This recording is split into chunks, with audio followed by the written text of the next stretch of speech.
How to spot a monitoring spirit. So what is a monitoring spirit? These are spirits that monitor you in the spirit realm, or spirits that monitor you through other people to keep you from prospering in life, to stop blessings from coming through. These are agents sent to stop your spiritual progress. So whether it's the gossip, the manipulation, whether it's the black magic, the curses they speak over you, it's usually the people closest to you. And it's in the Bible, like, we wrestle not against flesh and blood, but spiritual wickedness in high places, right? The wicked watch the righteous and seek to slay him. Now, a lot of people call it gang stalking, the targeted individuals, but it's actually spiritual warfare. And when you start seeing things spiritually, because everything is spiritual, you start seeing it clearly. The conditions of the world start to make a lot more sense. Demons or spirits are very real. They're not a projection of your subconscious or whatever people online say, but real principalities. And if you ever even dabbled in psychedelics, you know I'm right. You know what I'm talking about. So monitoring spirits are everywhere. And when they're inside somebody, that person does not care about you as an individual. They care about your actions. See, the truth is they want to see you fail. You notice how every time you share your plans with people before it actually happens, it just doesn't seem to work out. It's because a lot of these people you're sharing it to, they're monitoring spirits. They're speaking over you behind your back to prevent you from succeeding. See, our words hold power. There's life and death in the tongue.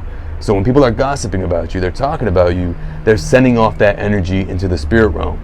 And this is why things seem to get more difficult, or things seem more difficult to get done, and you end up having these random unexpected setbacks, because we're oversharing with people who don't deserve to be knowing in the first place, right? Or you have people giving you the evil eye, and then we're wondering why it's so difficult to progress and get things done.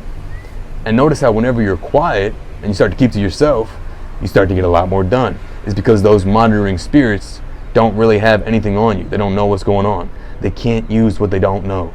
So understand that none of this is about like being scared to share information. It's about operating with wisdom and having a good judgment. The word judgment means to have discernment, which is key. So here's some things you can spot in someone who has a monitoring spirit. They view your life as entertainment. They gaslight, they manipulate. They try to always have the upper hand on you. It's usually, again, the ones closest to you. So they try to cause unnecessary drama, or they're very reactionary. They always have an issue when you're trying to set a boundary in your life. They are always asking personal questions. And whenever you don't share things that they would deem is enough or good enough, they start to get angry. That is a clear sign of somebody who has a monitoring spirit. Like, that shit is weird. Now, the thing is, you're dealing with a spirit in somebody, right? So you can't get mad at them, because the moment that you get mad at them, you're giving your power away. And that spirit in them loves that. It's the people that you give an inch to in your life, and they run a mile with it. The ones that are always watching you, right? You know what I'm talking about. The stalking your page, watching your every move, keeping tabs on you.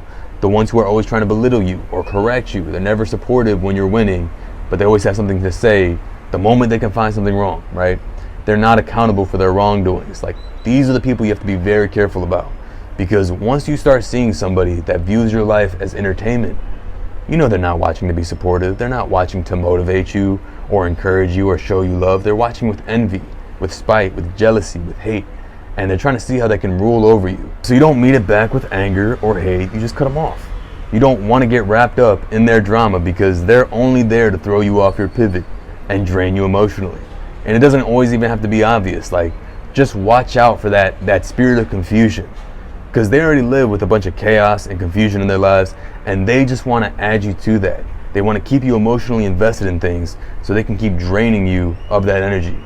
And they don't really have much going on in their own lives, which is why they're so hyper fixated on yours. Understand there's always going to be agents, whether you want to call them agents of the Matrix, agents of evil, that will be sent out to cast a stone, to belittle you, to put you down. But you have to understand their plan, and understand that the same stones they throw at you, especially as a man, use those stones to build your kingdom. Don't cast your hate back on them. Don't take it personally, right? Take it with God. Don't take it personal. Take it with God, right? And don't spend your energy on it, because that's exactly what they want. They want to make you bitter like them. Point is, don't entertain the foolishness. Don't cast pearls to swine. And if somebody shows you their true colors, believe them.